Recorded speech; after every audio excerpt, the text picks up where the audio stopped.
Well, hello there, motherfuckers, and welcome to my second viewing of Star Wars review. So, of course, this is pretty popular for a lot of people here on YouTube. They talk about their second viewing of a movie, and I did that also on Force Awakens. So I figured, why not follow it up with another one? And the thing is, it's like there's a lot of hate around this movie. There's talk about how the box office kind of dropped off, even though this movie had a really great opening. I don't know what kind of records it broke, and really, quite frankly, I don't care. Okay, so you've been kind of begging for a video response, so it's not just out to you, God Phoenix. I believe you're a subscriber, or at least you're somebody who comments frequently. I'm not gonna disparage you in your remarks, but you call me an idiot for liking this movie, and I don't think that that's really a nice thing to say. But whatever. I'm not gonna hurl insults back at you. I could call you names all day and everything. But like I said, I think it's stupid that you're calling me that for liking a damn movie. I mean, if you judge people based on their movie preferences, and I don't even know anymore about you, God Phoenix. I mean, I seriously. One moment you were criticizing me about my politics, the next moment you were agreeing with me, and now you're going back to disparaging me over a fucking movie. So I don't really know where you stand. But whatever, thanks for you've been there for a lot of years, so I'm gonna also thank you in the same breath because I want to be positive towards you.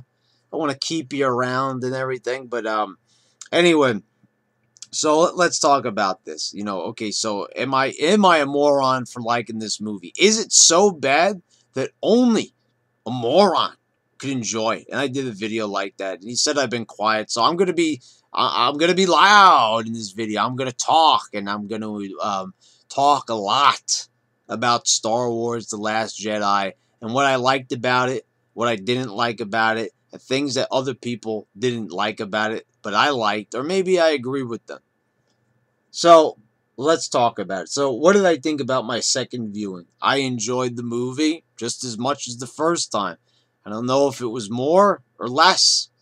Maybe about the same because I really enjoyed it the first time. You know what I'm saying? It's like, okay, I wouldn't re-watch the movie if I didn't enjoy it the first time around. So, okay, I've been different about certain things like albums and stuff. There have been times when I have listened to an album for the first time and I've hated that album. I have despised that music album, that band's album. I have went back and I have re-listened to it and I've ended up like loving that album.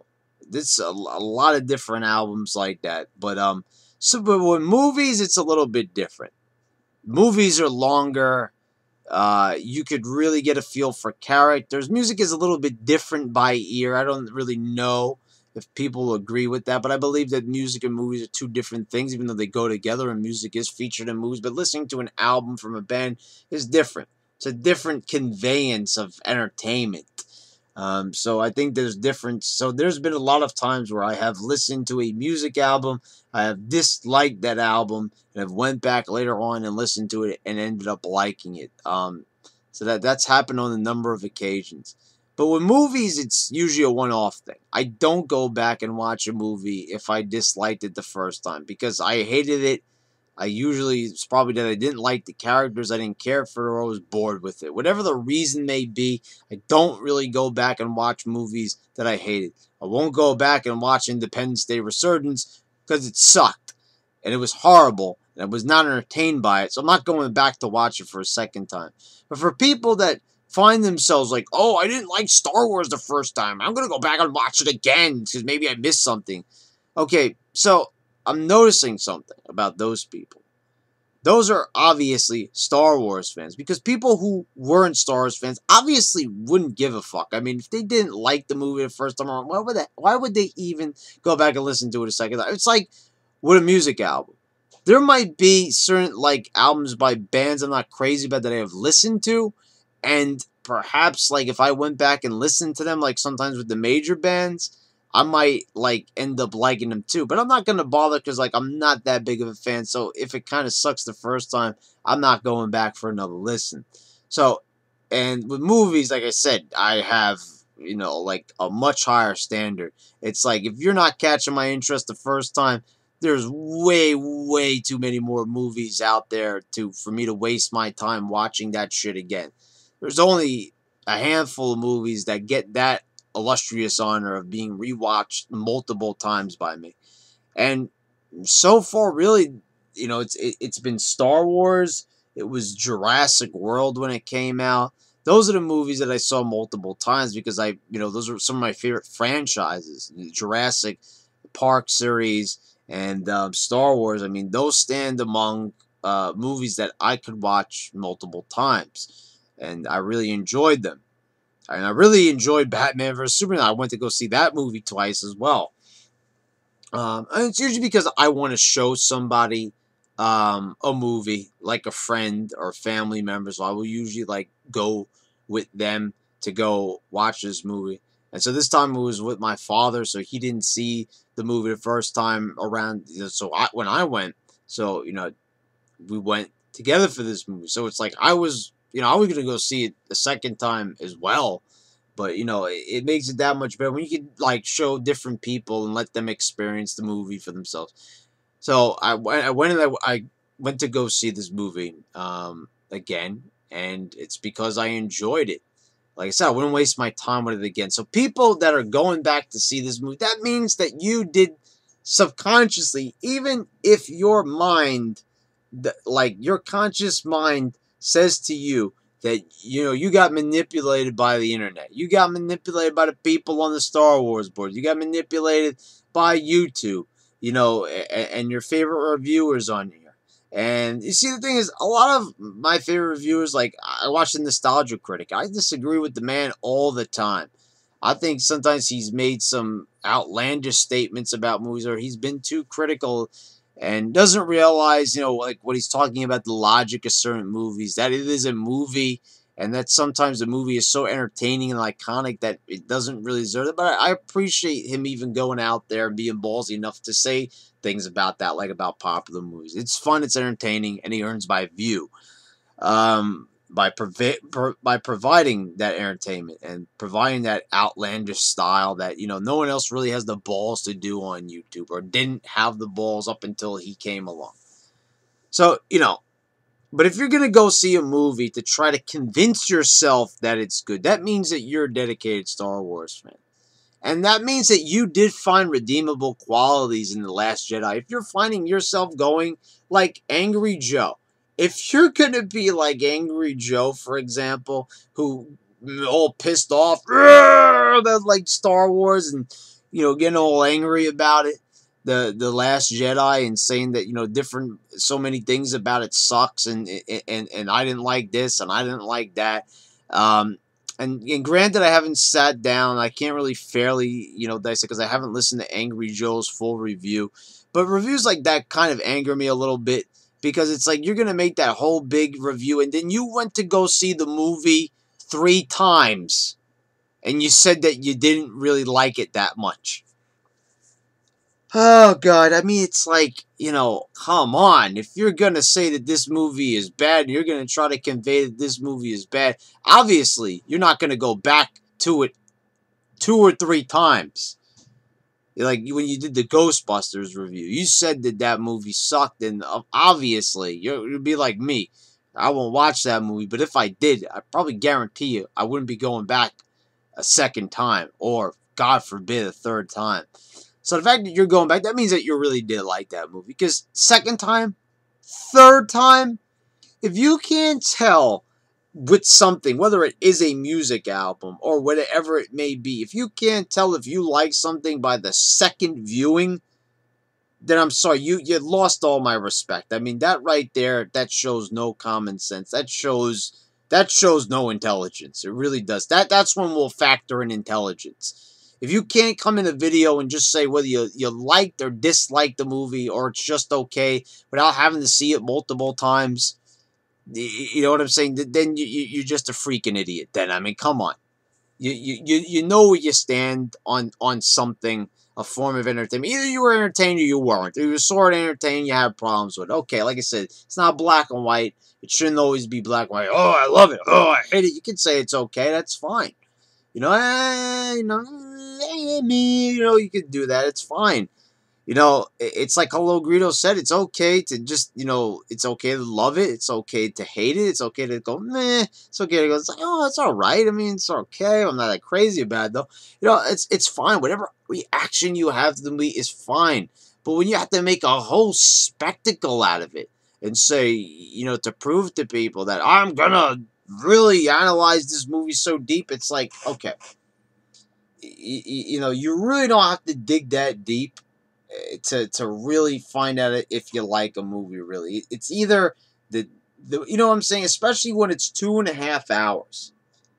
That is enough time. They spend a lot of time on each part of the story, and they explain a lot. So the people that are saying that I don't understand, I'm not really getting it. There's not really like anything that you can't tell me that didn't really make that much sense. If okay, there's certain things that, yes, at the second viewing you go back. But I gotta really admit, I'm not saying like I'm a genius, but there's nothing really that I didn't get from the first viewing that I like understood from the second. I was pretty intent. I mean, when it comes to Star Wars, I'm watching these movies with a keen eye. I mean, I'm that big of a fan. I mean, I'm sitting there and I'm paying attention. I mean, I gotta say, I'll admit with a lot of movies out there, and I've reviewed a lot of them, that even like with like Planet of the Apes, for example, like the second film, I didn't go to see the third one because I wasn't that thrilled with the second one.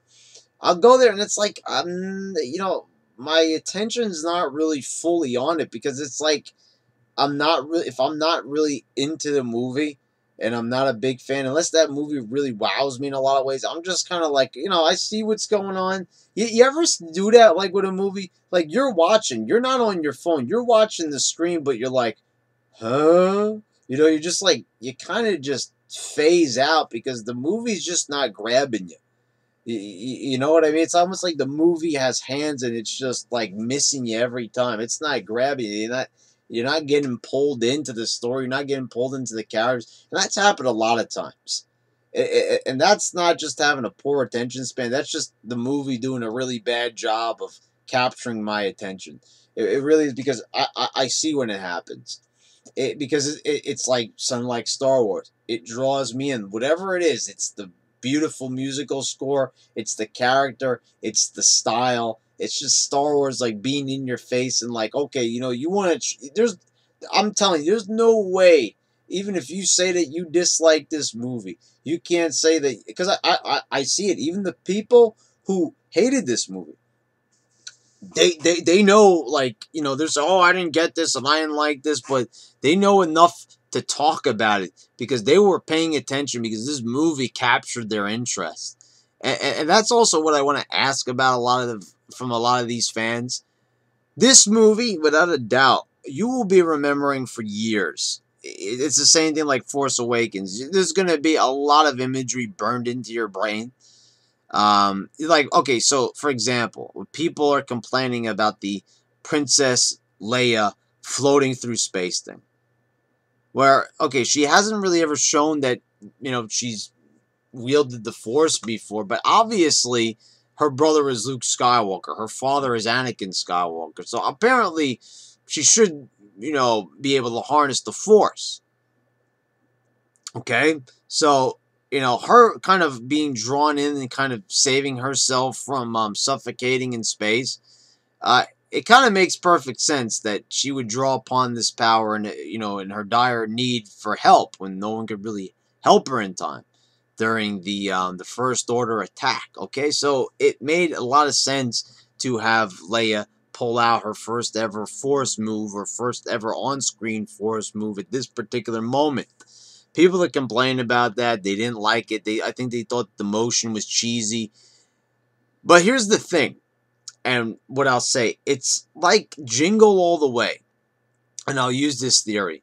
People talk about Jingle All the Way and they keep going back to it saying, oh, this movie was so reprehensible. But people quote things from that movie all the time. They remember the movie and what it represented. They remember who starred in that movie, and they could tell you everything about that movie. And I guarantee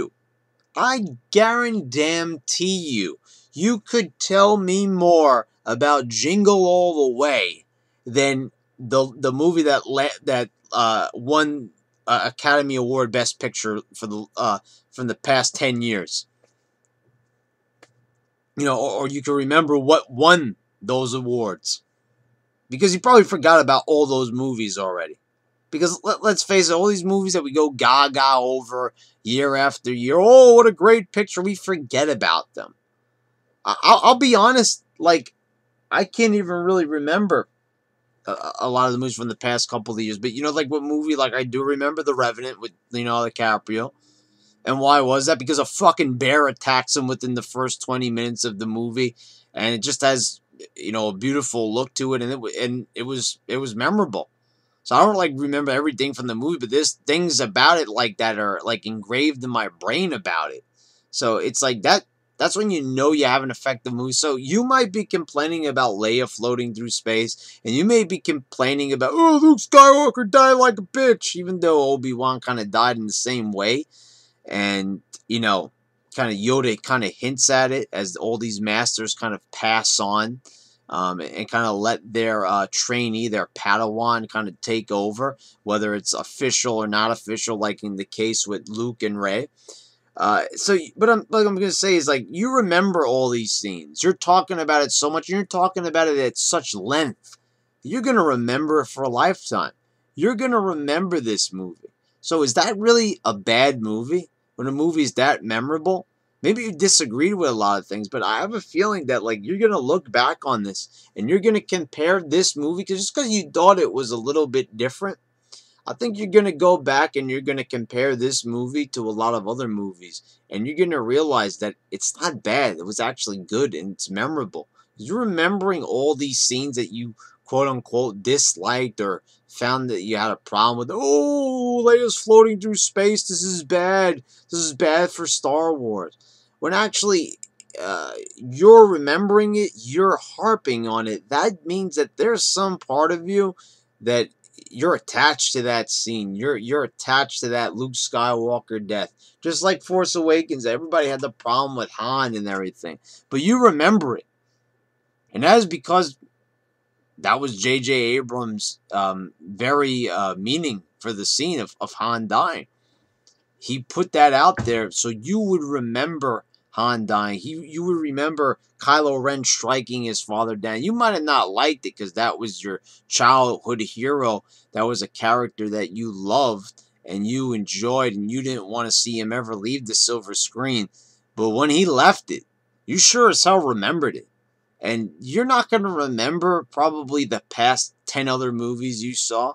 You're going to probably forget those movies really fast. You probably couldn't even tell me like 10 movies ago what was that movie that you saw. But you're going to remember Force Awakens. And you're going to remember The Last Jedi because, like I said, you're talking about them at length. These movies had an impact on you. And maybe you could fight this argument and say it was a negative impact. But it was an impact. And it was something that occurred, whether good or bad, that made the movie memorable. So doesn't the movie in some sense deserve credit for that particular aspect of having it such a major effect on your life? Because it is. People were losing their shit over this movie. It was like ruining their lives. I mean, they couldn't go to work. They couldn't sleep. I mean, they were up on the internet all fucking night complaining about it, saying how horrible it was, how their childhood was destroyed. I mean, those are some pretty strong words. I mean, that's a hell of a movie. Good or bad. If a movie can destroy your life and destroy something as cherished as your childhood, that means the movie is having a major cultural impact. I mean, for a movie, when someone is making a YouTube video that has tens of thousands of views that's saying Star Wars destroyed my childhood, I believe it's actually hundreds of thousands. That's when you know that this movie, this is more in the movie. This is like, this movie's a statement. This movie is a major cultural iconic film, we'll say, for lack of a better term. I mean, because the thing is, it's like if you're gonna actually go out there and say this movie's gonna affect aspects of your life going forward, well, this is a hell. Like I said, it's a hell of a film. I mean, to have that impact, it's a movie. It's a scripted movie where actors are acting out characters on the screen for your entertainment, and it is having that much of an effect on your life. Well, that's problematic. So I won't get into that psychological aspect of it, but we'll explore this psychological aspect, the fact that it is really having that major of an impact on your life. Okay, and so I want to talk now to Polston. Sorry that I'm getting to you 20 minutes in the video. No disrespect, but I want to save the best for last. Okay, I don't mean to suck up to you, but I'm just saying. I talked about this movie being an SJW movie. I don't want to really go into this so much, but I feel I really have to kind of talk about it. So forgive me if I talk about this at length again, because I have a separate video on it. But Polston, we talked about how Holdo, this character, steps in for Leia, after the infamous, I guess we could call it, float through space where she saves herself after the First Order blows her ship up, or part of her ship up, and she goes flying out into space. She brings herself back in. And earlier in the movie, because of the failed bombing run in the opening scene, Poe has been demoted by Leia, and in his stead is Holdo. So Holdo gets called up to be admiral in Leia's stead when she's out injured. Okay, so Holdo's there. She's a bitch. I don't like this character because that was what was intended for this movie. She was supposed to be dislikable because you're supposed to root for Poe.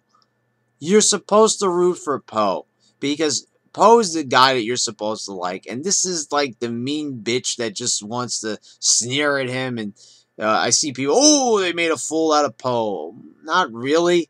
I mean, characters are face of adversity. That's what happens when you're a good guy. I mean, can we say it was disparaging that the heroes were crawling around in garbage in the New Hope? I mean, we could say that too. Oh, what are you calling these characters garbage by putting them in the garbage compact? I mean, what are we even saying anymore? Okay, so Paulson, here's the thing. You know that you and I agree a lot on politics. We might differ from thing to thing, but like we both like Trump. We both like conservatism, or in your case, you're a libertarian, and I have problems with libertarianism, to some extent. It's kind of been hijacked by, some pseudo libertarians, but I respect you and your views, and you're a patriot. But we're not getting into the politics, right? I really don't want to get into that, but I have to. Because, see, here's the thing. I hate SJWs. I hate super feminazis. I mean, they're really breaking down the fabric, and they're problematic. Without a doubt, there's a lot of people that realize that they're nut jobs, but we have to kind of realize also that these people are dangerous, and they kind of want to control the narrative here in this country. Okay, so I don't want to say anything beyond that, really, because I really don't really want to rile people up in this video. I really just want to talk about Star Wars and enjoy myself, and I really don't want to talk about all that negative garbage I've talked about already extensively on this channel. That's kind of why I'm taking a break from it. I really don't have a lot to say. I've said all I could say about that stuff. The fact of the matter is, guys, Holdo is really not that big of a deal. She really isn't. And I understand Paulson. I understand that in the one of the final scenes, she takes she takes the cruiser and just puts it into hyperspace, and she just kind of drives it through several ships and tears through them. That was an awesome scene. But I guess because it was Holdo and because she was such a bitch in it to Poe, that scene is ruined. I mean, she's dead. I mean, she was such a prominent character, they would have kept her alive for the final episode, episode 9. But she's dead. So Poe kind of comes out the winner because he's alive. Okay, I understand what you're trying to say. They made Holdo show dominance over Poe. And Poe, kind of like just kind of has to stand by. There's not a lot he could do. he kind of has to do this whole plan behind Holdo's back. But that was the whole idea. They were making Holdo bitchy. The thing is, there's a very, very, very, very slim chance that the director actually wanted you to root for Holdo, because Holdo is just a bitch. It's their tone of voice, it's everything, and that's because you're not supposed to like her. You're supposed to. It's that Poe's in a very unfortunate situation where he has to do this whole type of subverted plan behind Holdo's back so he can carry it out with the Master Codebreaker, with Finn and Rose, without the knowledge of Holdo. So the thing is, it's like, and she's just kind of like the mean old like teacher or principal lady, like kind of like in one of these teenage comedy films that you're supposed, it's kind of like the principal in Back to the Future. It's kind of like the scene in Back to the Future Part 2. You don't want the principal to take the sports almanac, and Marty's trying to get it back, and he's kind of like the party pooper. So Holdo's the party pooper. If you're trying to see what I'm trying to say here, it's like she's just there as a device, and then they kind of just do this thing in the end where it's like she wasn't that bad. She changes her mind, and she kind of wants to make up for kind of like abandoning. She wants to do one good thing, and that's what she ends up doing. And the thing is I kind of sit back and I'm like, man, as much as I've talked shit about SJWs and talked about the politicization of old of Hollywood and all this, I've talked about it extensively. I've done rants on all these different celebrities and stuff and their videos that they made, Robert De Niro, and I'm just not seeing it, man. I'm just not seeing what you're talking about here. I'm not seeing this femnazi character. I'm just seeing just a bitchy character that's existed in all movies since the beginning of time. Since Gone with the Wind, there's been bitchy characters. I mean, Taming of the Shrew. Shakespeare. We see bitchy characters. I mean, like, it's just that has nothing to do with the political landscape. Maybe it might, but it didn't interfere with my enjoyment of the film. Benefit of the doubt, maybe it is. I don't know. Many people are influenced through Hollywood. And the diversity thing, I mean, we're getting into it. It's like, okay, guys, how long did you think that you were going to keep, like, Asians out of the movie, and that we were going to get a more prominent black character than Lando Calrissian?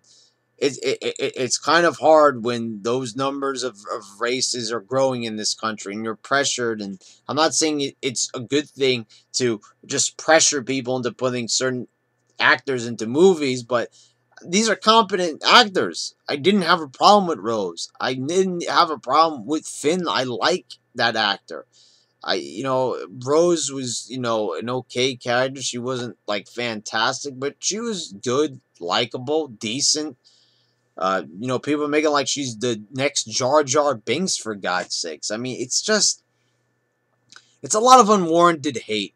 And look, Paulson, I know that you want to like protect people from Hollywood, and so do I. And I've done that a lot of times. I've tried to point things out, partially in vain, to some success here on this channel.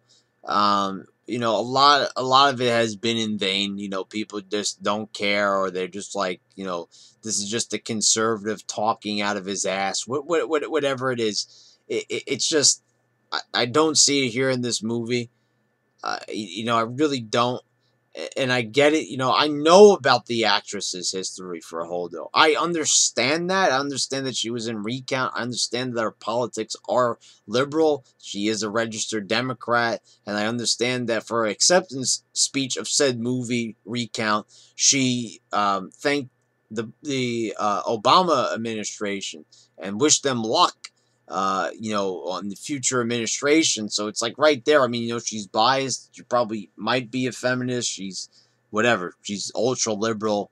It doesn't matter. It's like, okay, so we know this. Hell, I don't know. The guy who plays Finn could be a liberal. We know Mark Hamill is one, but do I still like Mark Hamill? Yes. Disagree with him on his politics, but the guy is a brilliant actor. So, with that in mind, that we know the politics of Mark Hamill, are we going to go back and say that the original trilogy was garbage because he was the main character in those films? No, we're going to go back and we're going to just remember Luke Skywalker. We're not going to worry about Hamill's politics. You know, it's not like he went in this movie and started like bashing Trump or something. But I see people are talking about how Hux resembled Eric Trump. I talked about that in my last video. So we can't just keep on going, into a blind rage every single time a character kind of brings about certain feelings or recognition of other like people. It's just it just seems very stupid, and it makes us seem just as bad as the liberals, always losing our shit, getting triggered every single time something reminds us of something that might be liberal. We're going to have to sit back. And when there is something that is more evident, and we will probably see that as time goes on in Hollywood, I'll be right here to call it out. But if it's going to be so minor and we have to sit here making theories about the film, I'm sorry, I'm not going to really be a part of that. That's just that I can't get on board for. I'm not going to do that. I'm not going to lie to my subscribers and tell them this movie's got a big political message. I think it was ridiculous when Daria of InfoWars was trying to push that. And they tried to do that with Force Awakens as well. So it's like, okay, so you said it was in Last Jedi. So also show where it was in I heard InfoWars was saying that Force Awakens was anti-gun. And being a very strong Second Amendment supporter, I did not see that out of Force Awakens at all. I did not see any anti-gun rhetoric. I didn't hear it. I didn't see it. There were blasters. They don't have real guns in this movie, so I didn't really even see how that was even an issue. But it was made an issue, so no, I'm not going to buy into that, guys. Anyway, so there you go, Paulson. I wanted to give you just a little bit of a response here, just so you could kind of see where I stand if I didn't really elaborate enough on it on Facebook. But that's really how I feel about it. I don't really think that it's a big issue, the Holdo character. She's there for a total of 10 minutes. She's on and off the screen. When you compare her to Rose and Finn, if you have a problem with one of those characters, okay, I can see that. You're entitled to your opinion, but such a minor character like Holdo, and okay, I know you have a problem with me saying minor character, but I judge it by screen time. It doesn't matter how prominent you are. Okay, so you could say that Boba Fett was prominent because, he delivered Han Solo to Jabba the Hutt when he was frozen in carbonite.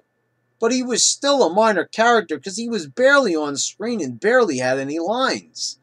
So, you could always make that, you could always make that an issue from a different perspective, and you could say, okay, well, Boba Fett didn't do a big thing like Holdo did with that final strike on the First Order by going into hyperspace and cutting those ships to ribbons. Okay, like that's a valid point, but it's like, okay, that doesn't really pay into the feminism thing. So she did a kamikaze attack and she's dead.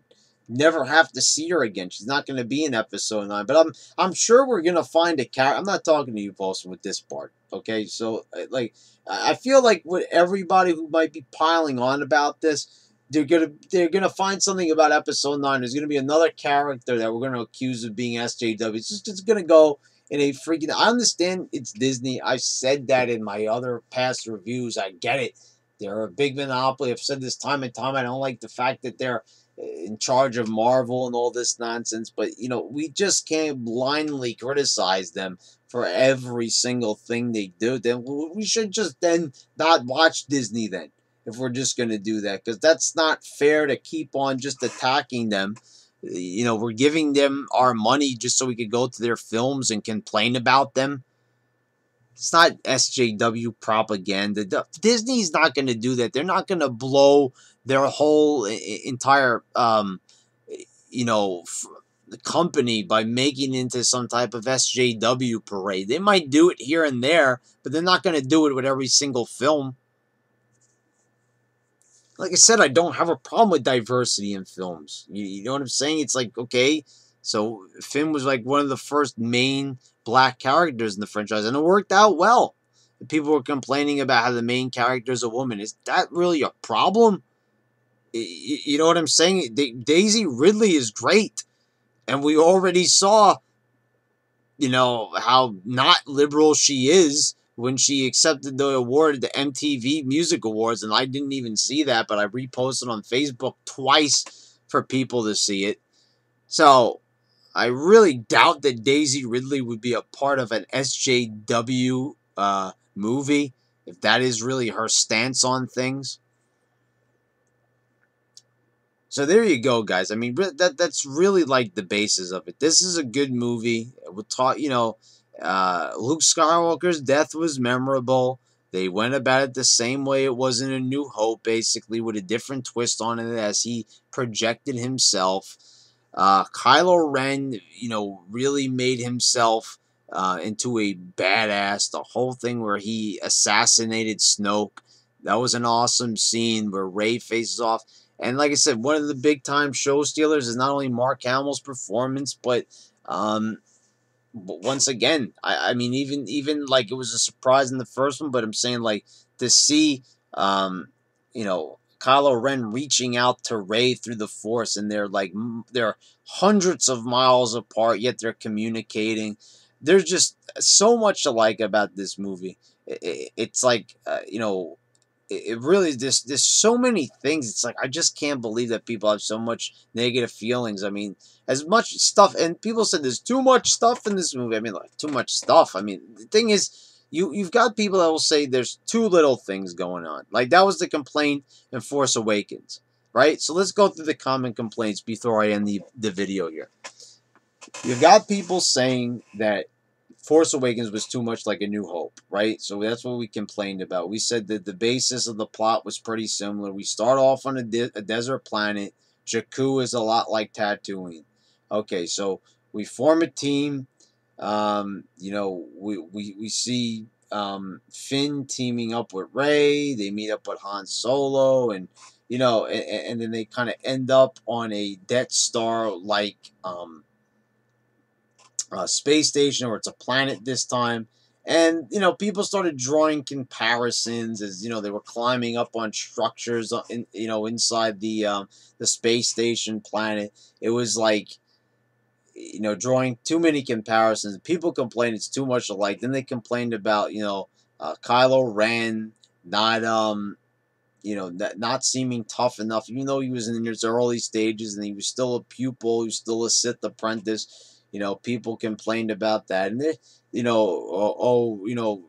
Ray's new. I don't know. This just kind of seems like a feminism thing that we were just getting a woman in here, and all the men are looking goofy. Finn is goofy. Ray is looking tougher than him. Even though they're both facing off against Kylo Ren at the end, I mean, people were still saying this. So this was a complaint, and everybody's complaining about it, and they're saying that this movie's too much like A New Hope, and we have all these complaints. Okay, so Force Awakens comes along. I mean, Last Jedi comes along and tries to right a lot of the wrongs and the problems that were made in Force Awakens, the problems that were made that people didn't like. So we get a more aggressive Kylo Ren. He's unchained. He kills Snoke. He's trying to recruit people to the dark side, like Rey. We're seeing a much, much, much, much different movie that doesn't resemble A New Hope in any way. It's drawing comparisons to The Empire Strikes Back. And people are now saying it's too dark for a Star Wars movie. Like, so the first one's not dark enough, and the second one is too dark. Even though most die-hard Star Wars fans agree, The Empire Strikes Back was the best film, and that was the darkest film. Now this one's too dark. Okay. So apparently we're not making any headway here, because every single time you say that something is bad and they try to make an improvement on it, that should be good, but you're saying it's even worse. So there's no pleasing you, because you see, that's the thing. You have your original trilogy, and I understand that that will forever be the best Star Wars films. Let's just get that out there. There aren't any movies, to me, that are better. Force Awakens is not better than any of the original three Stars movies. Last Jedi, not better than any of the original three Star Wars movies. I get that. I don't know whether we compare with the prequels. I need to see them more times. Those have been around a lot longer, so I'm not going to get into that right now. But the point I'm trying to make is I agree with you guys. Original trilogy will never be top. That is the one I've seen since a kid. And I am not, and I've seen the prequels since I'm a kid too, technically. 1999. I was 12 years old, 11 going to be 12 when the movie was released. So it's like I kind of look at the movies, and it's it's a very very weird thing that we're kind of just not being open minded to these films. We're just kind of abrasively just putting up like our shield generators, so to speak. They're a little Star Wars reference for you, just and not accepting any of it. We're not letting any of this new material through. We said we wanted new material. We complained about the prequels. We said that there was, not enough new stuff. Oh, we got to go back to all the old stuff. We already know the story, so now we get a new story. And we say that that new story is too much like the old story. Again, even though we wanted those prequels to be like the original trilogy. So, but we got a little bit of both, but it wasn't enough new. Now it's too much new, and not enough old, and it's just, oh my god, it's like fans don't even realize just how ridiculous they sound. But I'm being told I'm the moron here on you. I'm the moron, because I'm trying to be the voice of reason. I'm trying to bridge that gap between the Star Wars fans that people are not morons because they like the movie. So here you go, guys. So there you go. Am I still a moron after a video like this where I'm kind of giving you all these reasons and supporting the facts? Yeah, I'm still a moron for liking the movie. That's pretty much what we're gonna get. Like I said, it doesn't matter. I could spend 40 minutes. I could spend an hour. I could spend all day doing a live stream about this movie, giving 1,000 reasons. And it's still going to fall on deaf ears because, you're just going to hear, you just want me to say that the movie sucks. And I'm just not going to say that because it doesn't. It's like the exact opposite. It really is awesome. And there you go. So anyway, guys, responded to a couple of people. Got Phoenix, Polston, don't know who else. If anybody else wants a question answered on here about a particular aspect of the film, I will be your last Jedi ambassador here. I will control the questions here. I feel like Cameron Morales should be doing these videos. I don't know why he doesn't. When he's got a lot of good points on Facebook, but I guess I'm the man for the job. Anyway, guys, until next time.